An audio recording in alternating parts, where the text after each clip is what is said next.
Hello, everybody, and welcome back to Adventures in Collecting.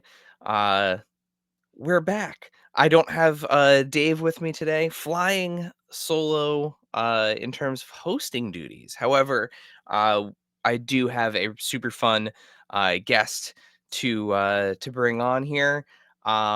Minimal housekeeping. This afternoon, recording this a little bit more in advance than we normally do.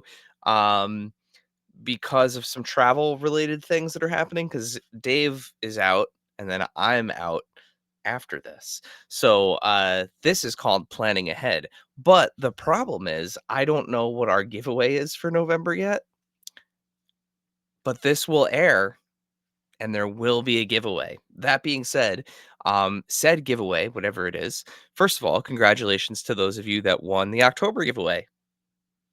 You were selected a couple days ago, and I hope you're enjoying your prizes.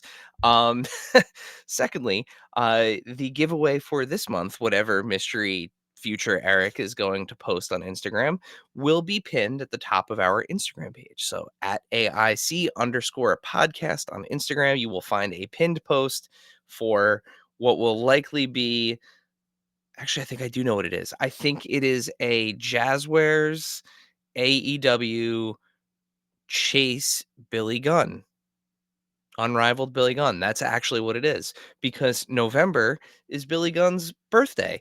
And why not celebrate one of the most ageless professional wrestlers of all time? So that's right. I do remember what it is now. It's all coming back to me. Um, yeah, so you can head over to at AIC_podcast, look for that pinned post, and enter yourself in to win an AEW Unrivaled Chase Billy Gunn. I don't have a picture of it yet because it hasn't happened, but it'll happen. It's there already. It's so strange doing this without Dave. The banter, I feel like I'm talking to myself. So I'm going to stop and I'm going to bring on our guest now because that's going to be a whole lot more interesting than me talking in circles. Today on Adventures in Collecting, I am joined by a toy industry veteran who has spent more than 25 years shaping some of your and my favorite collectibles, from McFarlane Toys to Super7, and now he's crafting something under his own banner. So Michael Gulen, founder of Scrambled Eggs Creative, has taken everything he's learned from decades in the toy world and poured it into his latest project and collaboration with Any Means Necessary. I Am Broken, the Bag Lady Vinyl Companion. Michael, welcome to Adventures in Collecting. Hey, thank you. It's nice to be here. Yeah, no problem. Thank you for saving me from myself. Yeah, Um, you can actually talk to me now. it's great. It's Good great. fun I to much rather talk to someone else than myself. Um, but yeah, seriously, been following your work for a long time. Very excited to chat with you here.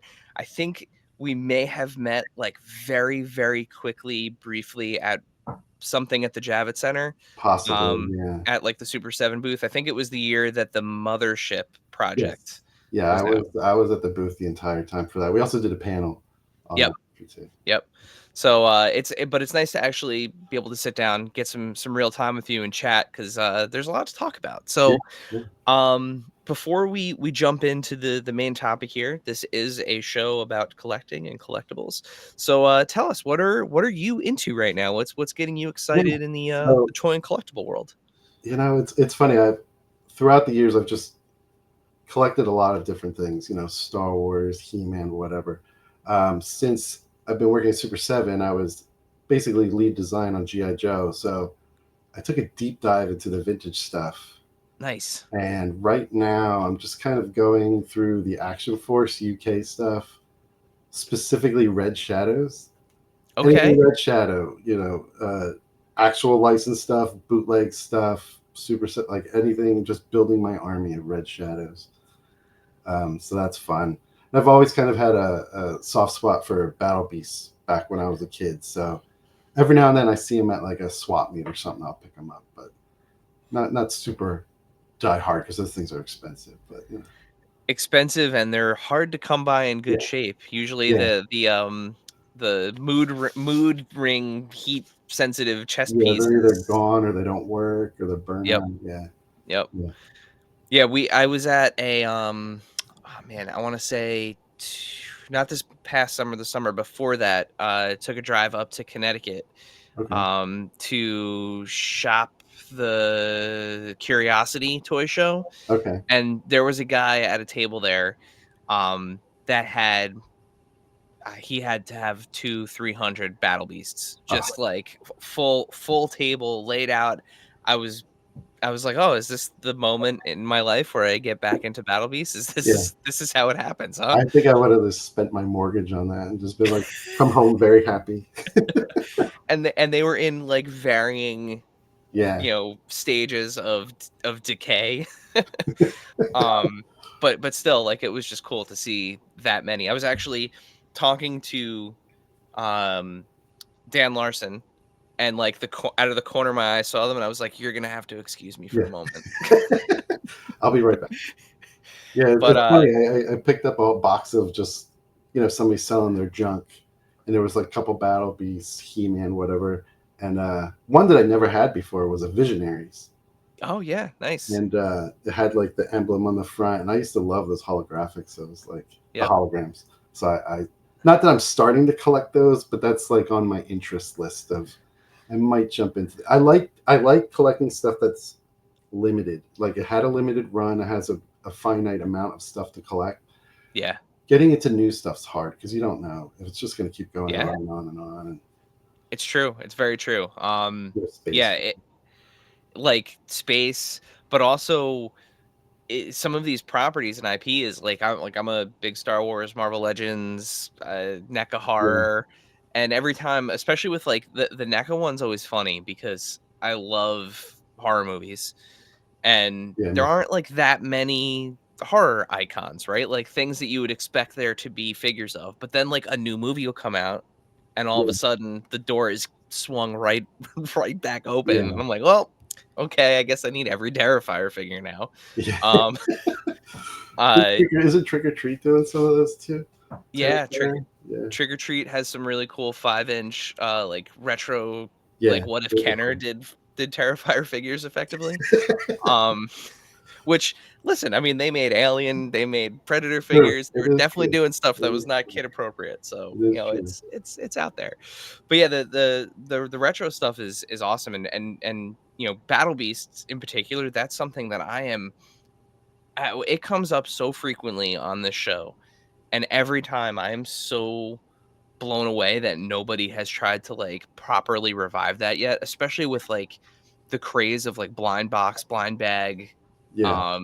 collectors, like putting those things in blind boxes where like you don't know what you're gonna get. Like that I would be think crazy. Super 7 talked about doing it. I think there was a licensing issue where they didn't know who had 100% of the license.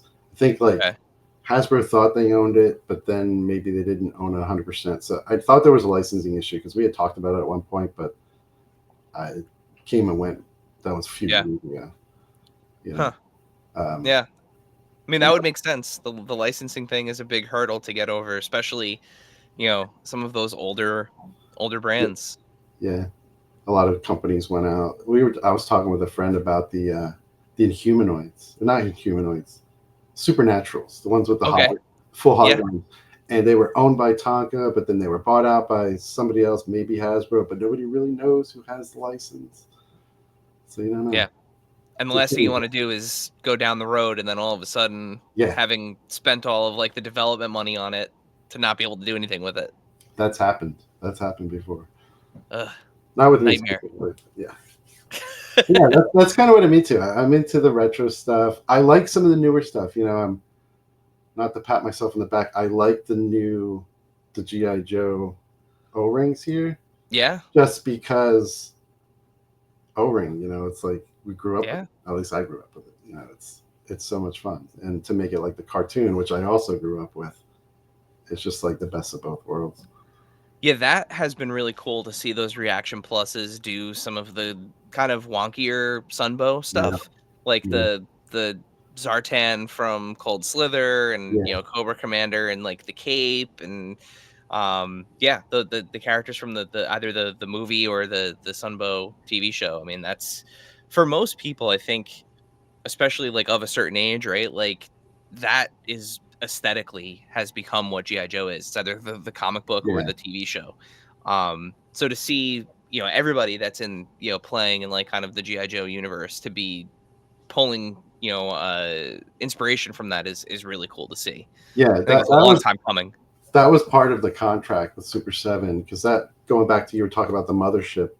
We originally designed the mothership to be for reaction, and then part of the agreement was, no, we're going to get into Reaction Plus, and this is going to be our debut.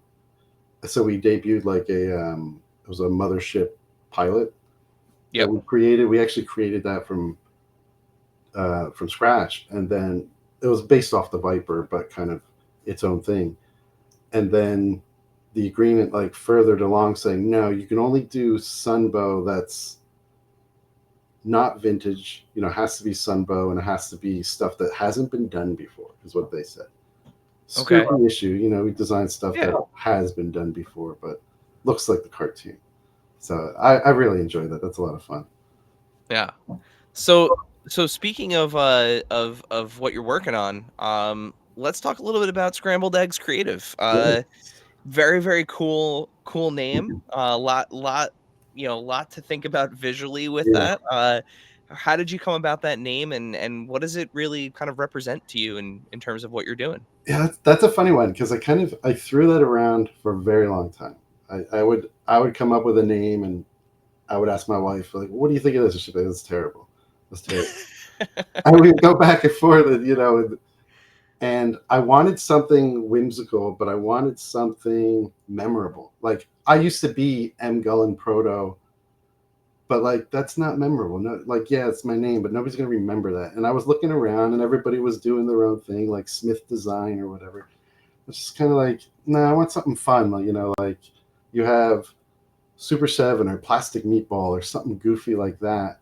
Yeah. And then at the time, we just had our baby, and we were kind of going.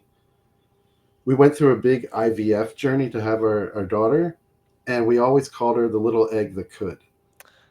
And it's kind of like I wanted to mix the egg part of it in there, but then I did like little egg, and I did a cracked egg and design. I'm like, this just looks weird, so I kind of went with just scrambled eggs, because everybody loves scrambled eggs, but they do it their own way. And it's kind of like, that's what we can do. We can do the funny stuff, we can do the serious stuff, we can do the disgusting stuff, whatever you want, and it's all kind of under that realm. It does have a more playful feel, because I feel like working with clients, to come out with something really grotesque as your mascot or something might push people off, but that's kind of where I went with it. Yeah, that's awesome. So first of all, congratulations. I am all too familiar with the IVF Wow, journey thank you. Yeah, personally, so that was I a long can. road. Yeah, it is a brutal process, but it's worth it in the end, right? Yeah, absolutely, But absolutely. yeah, no, that's super cool. And to your point, like, scrambled eggs is about making them, right? Yeah, Like you said, everyone does it a little bit differently. So I that's I do really clever. plain Jane with ketchup on top, and my wife hates it. She makes them with like cheese and something a little more, you Okay. know, built up, and I'm just like, no, I don't need that. It's kind of like everybody has their own thing.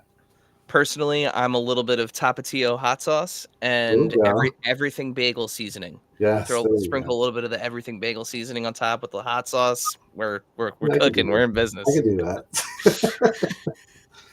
So you've worked for some pretty big names in the toy world. Like, Yeah. we've been talking kind of a lot about Super 7, and you worked at McFarlane here in the secret satellite office in New Jersey for quite some time. What experience from those years kind of shaped your approach when it came time to start your own creative adventure here? That's a good question, actually. I mean, I worked at McFarlane for 18 years, 19 years, Wow. something like that. 1999 is when I started in the New Jersey office. Um, And if you know McFarlane, they started with the monster stuff, the Spawn stuff, the grotesque Clive Barker stuff. Yeah. That's why I got into toys, because I loved. The first toy I remember buying from McFarlane was the was a Wetworks Vampire, I think it was, Okay. and it was just cool. It was different than everything else out there. So I went there, and we eventually picked up sports and movie titles and all that. But it was always the one thing I learned from Todd was really just capture the details, but capture the essence of the character. You can sculpt the character perfectly, but there might be something missing, which is why he always did the poses. The Spawn with the arm up and the cape flowing. It kind of really captured the character, and that's one thing I wanted to take from that was capture the character. Super 7, on the other hand, was more of the nostalgia, like not specifically nostalgia, but what sparks that interest and joy when you hold something like a figure in your hand. Like when you were a kid, I pick up a battle beast, but I remember in my head playing with them when I was 12, Yeah. same with GI Joe, and just those memories come flooding back. And that was amazing to pick that up from Super 7 and Brian and everybody there, just kind of like pushing that nostalgia. I've learned so much about toys I didn't even know existed. A lot of the Japanese and the Toho and all that. I had no idea that stuff even existed. And it was neat to learn all that stuff. So I kind of wanted to take those two worlds and bring it together. So when you look at the visuals of the new project I have, it's kind of a little bit of both in there. So Yeah. Yeah, I mean that was one of the things that kind of I think a lot of us went through a phase in like the late 90s, early 2000s where because of what McFarlane was doing and what you guys were doing there with those kind of the twisted what was it, the uh, the Alice, Twisted yeah. Eyes, Yeah, Twisted Alice and, yeah, the movie Maniacs and even, the stuff that was going on with, the different Spawn lines at that point. It made it feel less like you were buying a toy and more like you were buying an art piece. yeah, And I think for a lot of us, that was like a new kind of way to look at it and a way to kind of like graduate to a yeah. degree, right? At the time, it was like there was the toys, and I think like Sideshow and a couple other people were making the high end sculptures, but at 20, 25, 26, I can't afford a $200, $300 statue every month. And the great thing about the McFarlane stuff was it was an affordable statue. Yeah. Yep. You can go buy And it they're for 50 accessible. bucks. Yeah. Toys R Us had them. Yep. Yep. I used to get mine at either Toys R Us or from Mill Creek Mall, Suncoast, or yeah, Suncoast Video. Not Yeah. this video, yeah. Used to have them. But like, yeah, I mean, it was the amount of detail that was in those things. Even I mean, some of them still hold up so well today. Yeah. Like, 20, 30 years later. And you guys had The comic covers to me were the epitome of Todd's stuff. Like when he yeah. started saying, just make this cover and that cover and this cover, and we would make it exactly like that. And it was just, they're timeless. I mean, because the comics are timeless. So it's Yeah.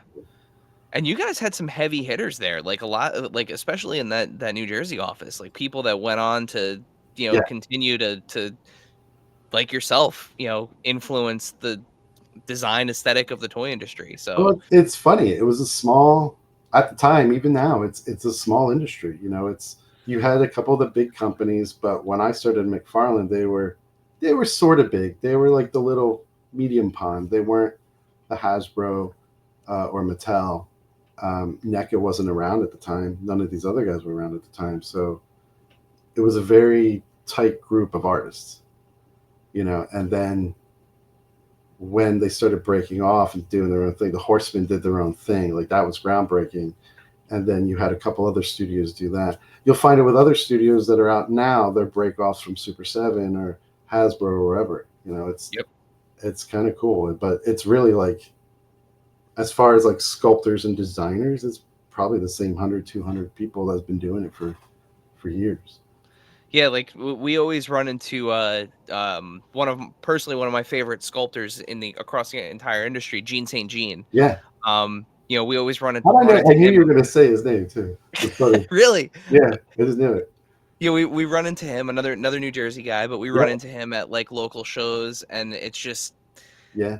like, again, some of the stuff that's out there, like you said, like, you guys have been doing this.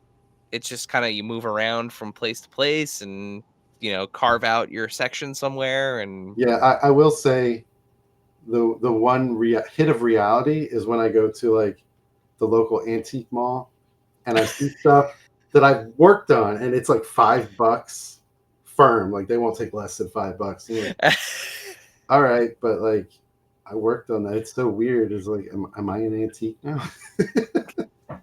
No, you're not an antique, but some of the things that you've Some of them worked was. on Yes. might be. One. Yeah, because what's the rule? I know the rule with cars, right? Like you become a classic car after That's 20 right. years. Classic after 25 years. So yeah, so if you've got some 25-year-old pieces out there from McFarlane, It's a classic. you can get special plates for them. It'll There be you great. Um, but but yeah, after 25 years of designing toys for other companies, what was really kind of your turning point where you were like 2025, here we are. It's time to do go. Yeah. something that's like mine, that belongs to me. Honestly, it's funny. It's really just the state of the industry. Um, Kind of, I don't want to say forced my hand, but it kind of put a fire under my butt to kind of do something. When I left McFarlane in 2018, which is when the New Jersey office closed, I tried to do my own thing with some colleagues. We had an investor.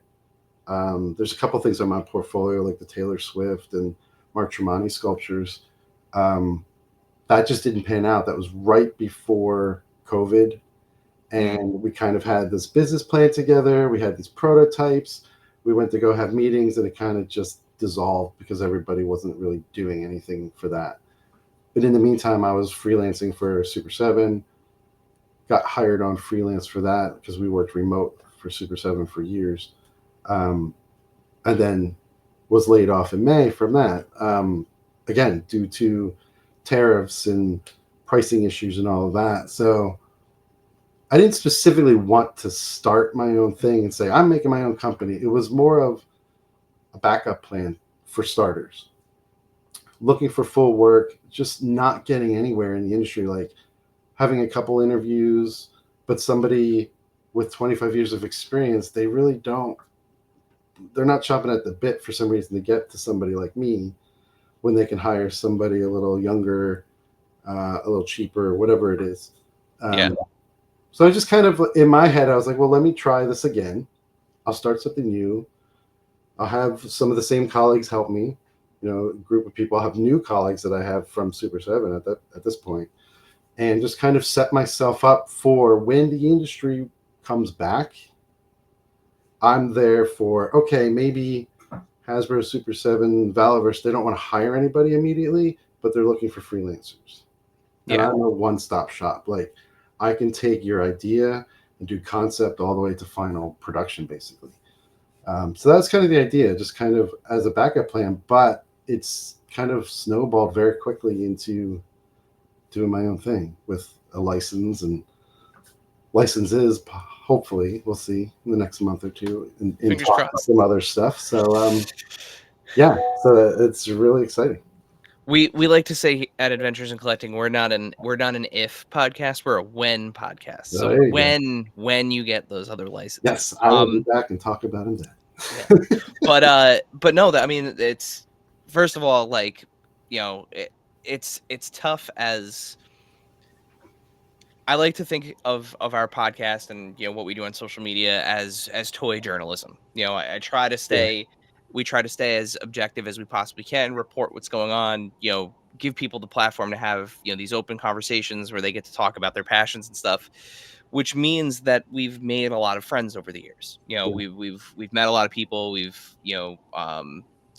from all different types of companies. So the when everything started to go kind of sideways in the past year or so, it's been very tough to watch yeah, as our friends and people we have so much respect for have been put in a situation where they're struggling. yeah, So it's really really cool to see somebody like yourself venture into this new kind of realm and create something really cool, which is, kind of what led us to having this conversation today, and to talk about your collab with Any Means Necessary. So, Yeah. yeah, tell me a little bit about the project. All right. Yeah. So again, like I said, it kind of snowballed. Like I didn't expect to pick up a license so fast. I thought I would just do a lot of design work, whatever. I have a friend, Bart, who runs a licensing firm, and just random one day said, "Hey, you got anything interesting?" I'm technically a startup. Yes, my pedigree is 25 years, but I'm a startup. Um, and he introduced two licenses. One was a little bigger, a little bit out of my scope. Not that I couldn't do it, I just kind of wanted to stay away from it for now. Any Means Necessary to me was just amazing. It reminded me of the old Todd McFarlane stuff. Like he was just fresh on the scene, and that's what I loved about Shawn's stuff here with Any Means Necessary, Shawn Coss. Um, it's and I like the fact that it has a message behind it. His whole message behind his artwork is mental health awareness. So all his drawings are based off of whatever disorders are out there, or depression, whatever you can think of that's affecting basically everybody in the world. He's doing this pretty dark art. It's his way of expressing it, but to me, with my background, and then obviously everybody goes through this kind of stuff, it really just sang to me, and looking through his artwork, I was just blown away by it. So Yeah. this one specifically, he had kind of on a back burner for 5-6 years. He had drawn this character, written up a little story of her, um, which you can read in the Kickstarter campaign, and it's just kind of something he just kept falling back on. And when I first had my meeting, he was like, "This one's cool. I don't know if it's a toy or whatever." He's like, "I got more popular designs, but this one sang to me because it was different, it was unique, it was colorful for one." And as the toy maker, I mean, and as you're familiar with repaints and recolors, to me, it sang as it's a fresh palette. I could do so many different things with her, put so many different messages on her, and really just get different stories across. And that's kind of what we did for this first Kickstarter. Was started with the what we're calling prototypical, the blue and white, but then for the toy lovers, we have the glow in the dark, um, the happy pills, which is kind of a different story, Yep. the bright yellow, and then I came up with the shadow one just because of I love translucent toys. But on the other hand, it's got its own story of being in the shadows, feeling like you're always stuck there, and not important, that kind of thing.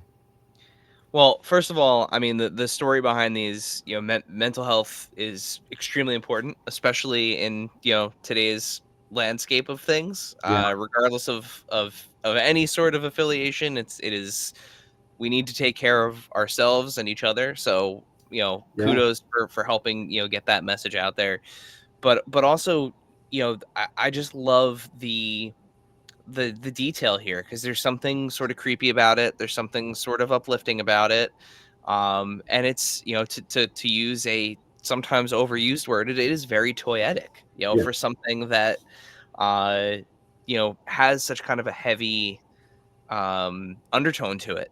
yeah. And yeah, the colorways are crazy cool. Thank you. That's kind of why we lean towards the wording of it's a companion. We're calling it a vinyl art toy because we need to tell the masses what it is. But we're calling it a companion because there's that sense of loneliness everybody has, and to be able to have something in your hand and hold it, even if it is a plastic toy. Again, calling back to nostalgia. Sometimes you're holding a He-Man figure or something, but you remember a great moment with your parents or something, and it's just healing. It's for lack of better terms. Um, so this one really spoke to me. Like Shawn was on the fence about it, but then once I showed him the sculpture, he had a sculpture done a few years ago, and it was very art toy. It was very, not that there's anything wrong with that, but it was very clean, very straight. And my McFarlane background was like, nah, we can make this creepier, like let's just detail it, make it creepy. And I sat down with my colleagues, um, Ramsey and Dave, and we really just kind of looked at it and said, how do we make this art toy, but how do we make it super cool and detailed and grotesque and kind of work in the realm that we're familiar with? Yeah. That's kind of where we got there. And I showed Shawn the new sculpture, and he's like, "Oh yeah, that's it." Like it just clicked with him immediately. There's a saying, I know I'm gonna absolutely butcher it, but it's like, sometimes there's beauty in like in horror, Yeah, and that's definitely what's happening here. And I mean, you could see, in kind of the washes on this, and the just the details in the dress, and it's you know both beautifully sculpted, but also kind of raggedy and yeah. and That frayed, that's her and story, man. That's her story. yeah, She it's like she might be grotesque or disgusting to other people, but to some and herself, she's beautiful. She's unique. That's kind of the story behind her, and I think everybody can relate. That's yeah. really in any way. As confident as you are, there's always that little part of you that's like, maybe not.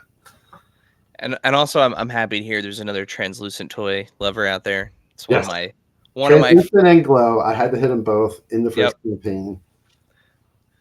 Translucent for me, it's translucent then glow, like in Okay. terms of like. So I'm glad the options there. Um, so Kickstarters, are as much about community as they are about kind of the funding of projects. How has the response been so far, and what's it been like connecting directly with supporters for something with such a important part of your career here? Yeah, it's been great. Everybody who has backed it or reached out or in Shawn's community, like I'm on his Discord and Facebook group, they love it. They love what it is and what it represents. Um, I think we haven't fully funded yet. We have another 9, 10 days to go. We're very close. I don't see any issue why we wouldn't. Um, but I think because it's so different, than the normal toy, it's its own IP. It's Shawn's thing. I think his fans kind of they gravitate to it, but they don't really know what to do with it because they're not toy people. Yeah, And the toy people like it, but they're like, I don't know, does it go with my Marvel guys? I don't know. So it's kind of in between. And I think there's going to be more stuff going on in the next week that I'm going to post showing it with other figures and stuff, just kind of show you where it is in the realm of other toys. But that's kind of where we're at. The people love it. It's just a matter of getting them to back it. yeah, yeah. And once it's back, this is the beginning of many things. I signed a 2-year license with Shawn for not only vinyl toys, but we have resin, action figures, blind box, and plush. Oh wow. Yeah, I'm already working on plush. Hopefully, be out soon. I have designs for all the other ones. So as long as this goes over smoothly and everybody loves the stuff, then we'll get into the really detailed. I started with this because the price point is nice. To go into resin, you're talking to $200 Yep, for a yep. retail. Action figures, I can do a $30-40 price tag, but the tooling cost on that is so high that I didn't want to start with that either and just put myself on hold. Yep, This yep. one is a happy medium, and I do think, um, I think you said it before. It's kind of like it's a vinyl toy, but it's an action figure. It's kind of a little of both. Yeah. And I mean that's kind of what I was gonna get at next. I'm glad you mentioned the plush and blind box things, because this piece, especially at 8.5 inches tall, with the kind of amount of detail and everything that's on there, it feels like a place that exists somewhere between the designer art toy and kind of like the mass market vinyl Yeah, toy scene, like the stuff that you're seeing at like Pop Mart and and yeah. places like that. Um, do you see this as kind of like the direction, or maybe like the place that Scrambled Egg is going to exist in terms of offering? Yeah, it's definitely one of the categories. I kind of liked exactly what you said. It's kind of the best of both worlds there. I mean, I'm trained for mass market design. You Yeah. know, when I started with McFarlane through Super 7, I'm trained to do the costing, the pieces, the tooling, all that, intricate stuff as I'm designing. But then there's always been that art toy lover in me. I've dealt with the art toys. I've made the art toys. I did one for Gorilla Nems. That's just fun, goofy stuff. And it was kind of like, but it's not, it's just as difficult to make that stuff as it is to make mass market stuff. Oh yeah. Yeah. And Sometimes it's it's and more it's challenging because it's the pricing on it. If you're doing 300 pieces, that's a lot more challenging than doing 2,000, 3,000 pieces because of costing.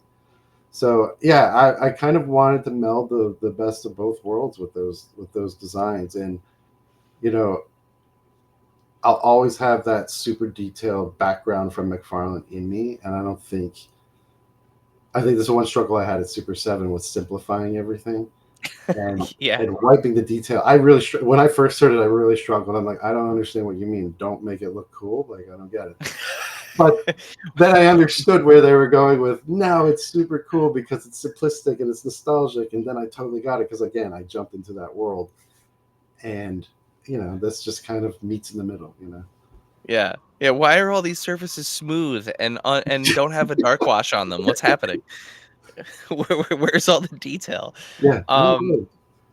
no, it's really interesting. So like you know, having seen what you've done at McFarlane, the detail, the grime, the grit, and kind of the simplistic things at Super 7, this project does exist in the middle, and you can see both parts of your Yeah. 25-year career like kind of coming together here, Yeah. which is really, really interesting. Like it Cool. Thank you. honestly, whether you're familiar with the source material or not. I mean, this is something that, which is why I asked that art toy question, because I feel like art toy collectors, they're a little more open to just getting something that looks cool, right? Yeah. Like they're not trained to, you know, be adherent to like an IP or a franchise or something like Yeah. that. Like if they see a piece that speaks to them, just like anybody who's buying anything in like the art space, whether Yeah. it's a painting, a Exactly. sculpture,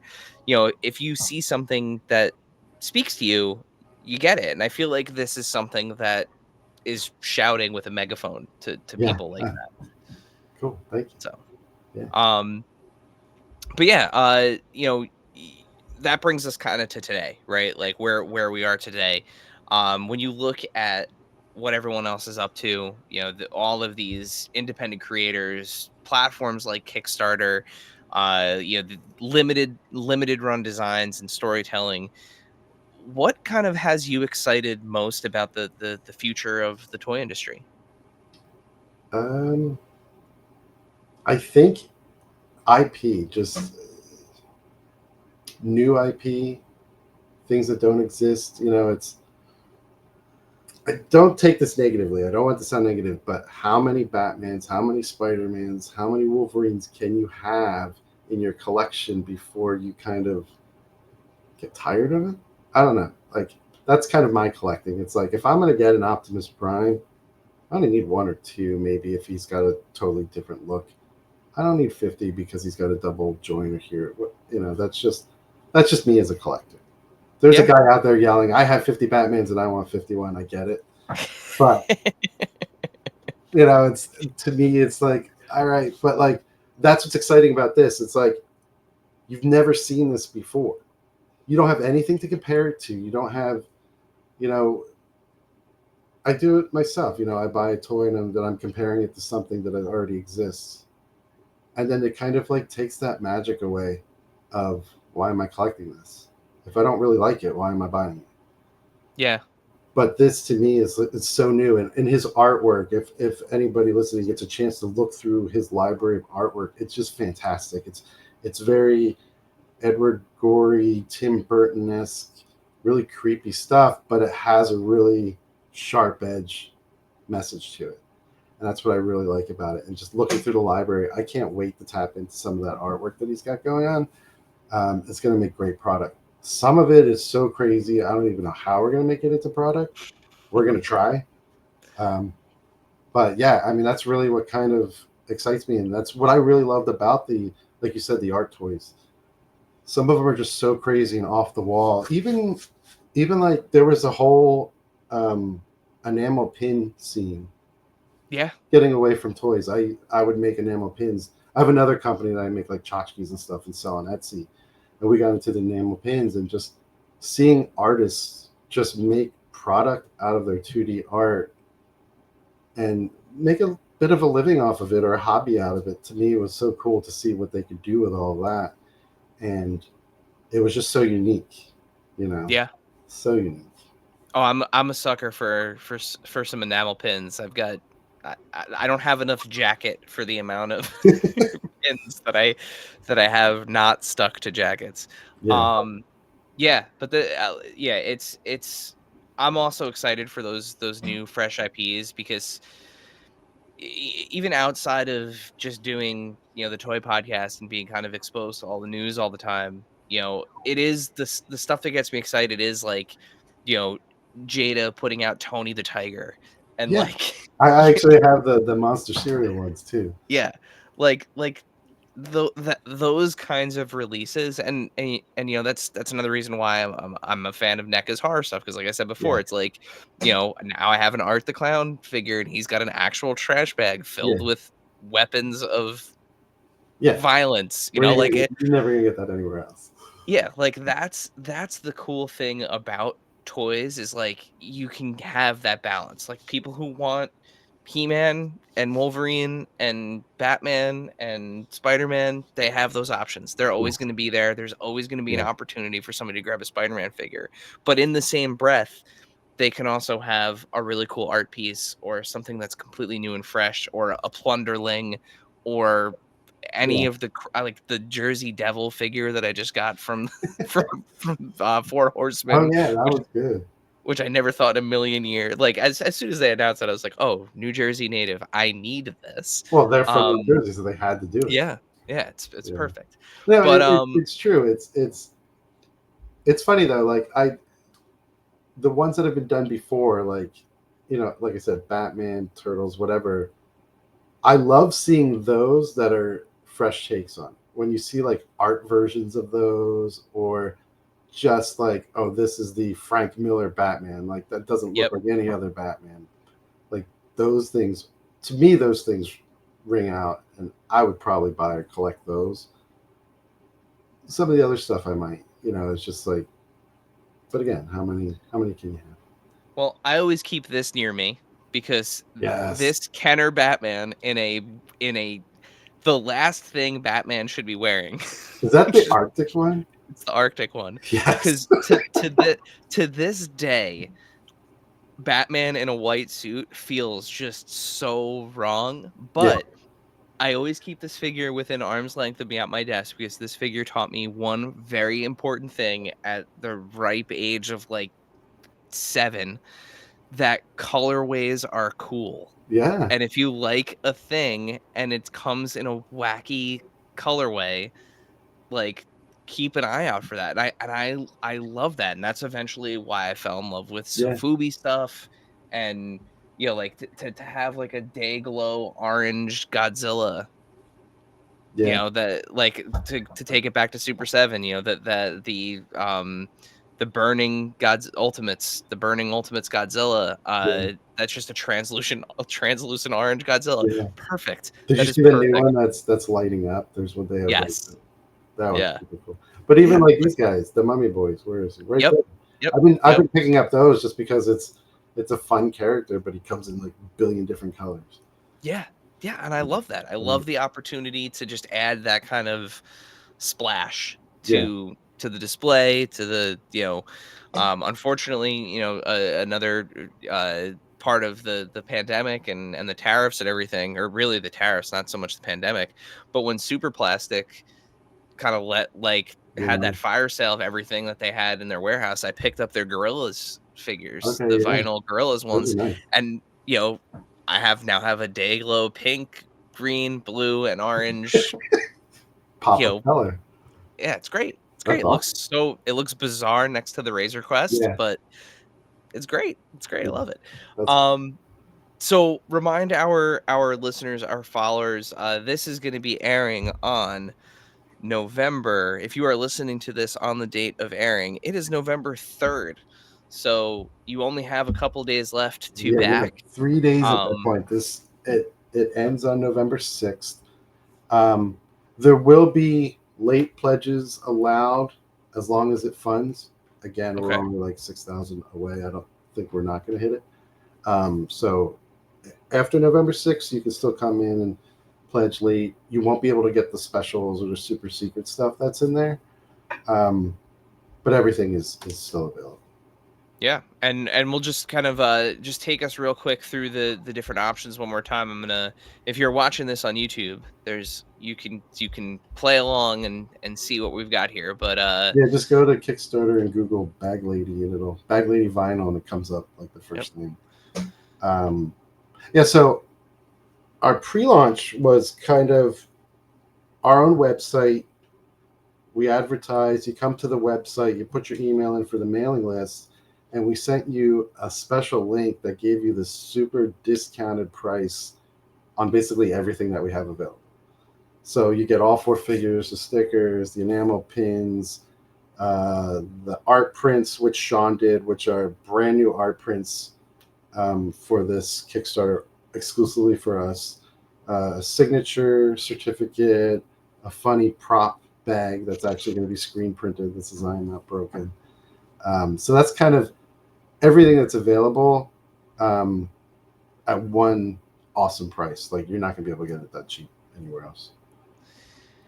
yeah, and then there's as it is with every other Kickstarter, right? Like those are your options in terms of backing, so you can pledge to get one, Yeah. two, three, all four with The pins the with stickers. the collector in me set it up where you can't just back the glow or the translucent.